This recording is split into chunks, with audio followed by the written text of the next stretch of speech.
പാതിര കുർബാന ഈ ക്രിസ്മസ് എന്ന് പറഞ്ഞാൽ തിരുവനന്തപുരത്ത് അത് പാളയം സെന്റ് ജോസഫ് പള്ളി തന്നെയാണ്. തിരുവനന്തപുരത്തിന്റെ ഹൃദയഭാഗത്തുള്ള പള്ളിയാണ്. ഇവിടെ എല്ലാ തരത്തിലുള്ള ഒരുക്കങ്ങളും പൂർത്തിയായി. 11:30 തന്നെ പാതിര കുർബാന ആരംഭിക്കും. ഇവിടെ ഇതാ പുൽക്കൂട് നമുക്ക് കാണാം. പുൽക്കൂടും അതുപോലെ തന്നെ നക്ഷത്രങ്ങളും നാടകവും ഒക്കെയാണ് ലത്തീൻ അതിരൂപതയെ സംബന്ധിച്ചിടത്തോളം ക്രിസ്മസിന്റെ പ്രധാനമായിട്ടുള്ള കാര്യങ്ങൾ എന്ന് പറയുന്നത്. കൂടാതെ തന്നെ ഇവിടെ ക്രിസ്മസ് എന്ന് പറയുമ്പോൾ ക്രിസ്മസിനെ വരവേൽക്കാൻ 25 ദിവസത്തോളമാണ് ഇത്തരത്തിൽ നോമ്പ് നോക്കുന്നത്. ഇത്തരം നോമ്പ് നോറ്റ് 25ാമത്തെ ദിവസമാണ് ആളുകൾ പള്ളികളിൽ എത്തിച്ചേർന്ന് പാതിര കുർബാന കൂടി ഉണ്ണിയേശുവിനെ വരവേൽക്കുന്നത്, ക്രിസ്മസിനെ വരവേൽക്കുന്നത്. ഇപ്പോൾ ഈ ആഘോഷങ്ങൾ എന്ന് പറയുമ്പോൾ അമൃത കുട്ടികളാണ്. അപ്പോൾ നമുക്ക് ഇവിടെ മീഡിയ വണ്ടിയുടെ പ്രേക്ഷകരോട് ഹാപ്പി ക്രിസ്മസ് ഒക്കെ പറയാൻ ഇവിടെ ഞാൻ കുറച്ച് കുട്ടികളെ കണ്ടുമുട്ടിയിട്ടുണ്ട്. Merry Christmas. Happy Christmas. എങ്ങനെ ക്രിസ്മസ് ഒക്കെ എങ്ങനെ ആഘോഷാണോ? ആണോ? Merry Christmas. Merry Christmas. എങ്ങനെയുണ്ട് ക്രിസ്മസിന്റെ ആഘോഷമൊക്കെ എങ്ങനെ പോകുന്നു? അടിപൊളിയാണ്, ഭയങ്കര ഇഷ്ടമാണ്. നക്ഷത്രങ്ങളൊക്കെ കണ്ടിട്ട് എങ്ങനെ? സൂപ്പർ. ചേച്ചിയുടെ ഒരു ക്രിസ്മസിന്റെ ഓർമ്മകളൊക്കെ എങ്ങനെയാണ്?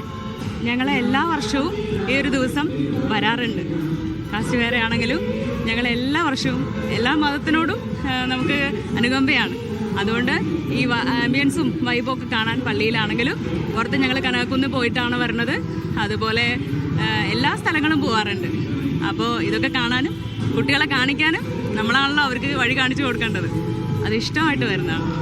അതെ, അത്തരത്തിൽ അമൃത ഇവിടെ എല്ലാവരും ആ ഒരു ആഘോഷത്തിലാണ്. ഇവിടെ നക്ഷത്രങ്ങൾ കൊണ്ട് ഇതാ ലത്തീൻ അതിരൂപതയിലെ യൂണിറ്റുകളെ സൂചിപ്പിക്കുന്ന നക്ഷത്രങ്ങളാണ് ഈ പള്ളിക്ക് മുൻപേ തൂക്കിയിട്ടിരിക്കുന്നത്. ഇവിടെ നിരവധി വിശ്വാസികൾ എത്തിച്ചേരുന്നത് ദൃശ്യങ്ങളിൽ നിന്ന് നിങ്ങൾക്ക് വ്യക്തമായിട്ട് കാണാം. അതുകൂടെ തന്നെ ഇവിടെ ഇപ്പോൾ പാതിര കുർബാനകൾ ഇപ്പോൾ പട്ടം പള്ളിയിൽ പാതിര കുർബാനയും ക്രിസ്മസ് സന്ദേശവും ഒക്കെ നൽകി കഴിഞ്ഞു. അവിടെ നിന്ന് രൂക്ഷ വിമർശനമുണ്ട്. ഇത്തരത്തിൽ കരോൾ ഗാനവുമായി ചെന്നെത്തുന്നവരെ ആക്രമിക്കുന്ന ഒരു സാഹചര്യം രാജ്യത്ത് അകത്തു പുറത്തുമുണ്ട് എന്നുള്ള രൂക്ഷ വിമർശനം ഉയരുന്ന ഒരു സാഹചര്യം കൂടിയാണ്. ഇത്തരം ഒരു കാലഘട്ടത്തിൽ കൂടെയാണ് ഒരു ക്രിസ്മസ് ദിനം കടന്നു പോകുന്നത് എന്നതും കൂടെ രേഖപ്പെടുത്തേണ്ടതാണ്. കൂടാതെ തന്നെ ലോക് ഭവൻ അടക്കം നാളെ ക്രിസ്മസ് അവധിയില്ല.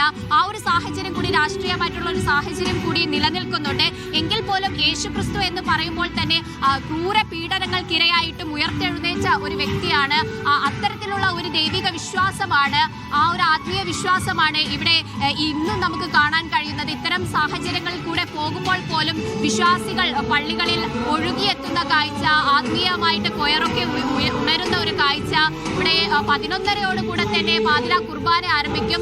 എല്ലാവരും പ്രാർത്ഥനയ്ക്ക് വേണ്ടി എത്തിച്ചേരുന്ന കാഴ്ചയാണ്. ഇവിടെ വളരെ ആത്മീയമായിട്ടുള്ള ഒരു അന്തരീക്ഷം, അതോടൊപ്പം തന്നെ വളരെ ആഘോഷമായിട്ടുള്ള ഒരു അന്തരീക്ഷം. അങ്ങനെ പാളയം പള്ളിയും പരിസര പ്രദേശങ്ങളും ഒക്കെ വളരെ ആഘോഷവും അതുപോലെ തന്നെ ദീപാലങ്കാരം കൊണ്ടൊക്കെ നിറഞ്ഞൊഴുകി അങ്ങനെ പോവുകയാണ്. നഗരം തിരുവനന്തപുരം എന്ന് പറഞ്ഞാൽ ലൈറ്റുകളുടെ ഒരു നഗരം എന്ന് തന്നെ പറയാം. ഇവിടെ എല്ലായിടത്തും പള്ളിയിൽ മാത്രമല്ല ഈ പ്രദേശത്താകമാനം വർണ്ണാഭമായ ലൈറ്റുകൾ കൊണ്ട് നിറഞ്ഞിരിക്കുന്ന കാഴ്ചയാണ്.